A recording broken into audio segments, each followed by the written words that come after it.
kutoka kisa hii ya Sayyidina Ibrahim na mwanawe Sayyidina Ismail. Kuna funzo kubwa, utiifu. Mtoto hakukataa alivyoambiwa, yeye kaamrishwa na Allah amchinje. Mtoto akasema sawa. Je, leo tunaweza tukawapata vijana kama hao? Si dhani.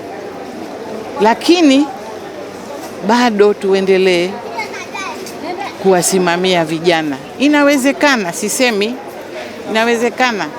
Qur'ani yetu ipo katika lugha ya Kiarabu, na inawezekana baadhi yetu tunasoma, tunakariri, lakini hatujui maana. Na kama hukujua maana, hakuna utekelezaji. Kwa hiyo mimi nashauri tubadilike, kama anavyosema Mheshimiwa Mufti, tujitambue, tubadilike, tuache mazoea. Mimi mwenyewe natokea Morogoro. Mimi nilisomeshwa na walimu wangu wa madrasa na mpaka leo Qur'ani najua, lakini sikusomeshwa maana, tafsiri. Tafsiri nimekuja kusoma katika uzee huu, na halafu si lazima kwenda darasani kusoma tafsiri. Hivi vitu kama hivi humu, kila kitu kipo. Tafsiri ipo kwa lugha ya Kiswahili, kwa lugha ya Kihindi, kwa lugha ya Kichina. Kwa hiyo mimi nashauri kwamba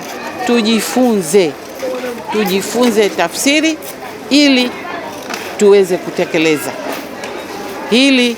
Nasema kwa dhati, ili vijana, na tafsiri hiyo isiende tu kwa vijana, kwa wote, toka mama zetu hata kama ni watu wazima. Kukariri sawa, ni upande wake, lakini kuelewa unachokisema ni muhimu sana. Kwa hiyo nasema hivi, tafsiri kwa sisi ndio sasa, maana hawajui maadili katika Qur'ani imeandikwaje, imeandikwa katika sura gani, hawajui. Kusoma wanasoma, sikatai, lakini kama nilivyosema, hawaelewi wanachokisema.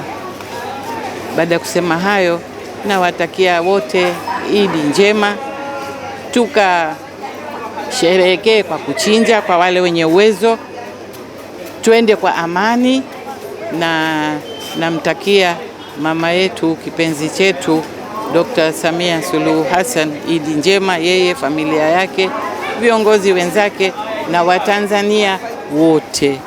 Nashukuru.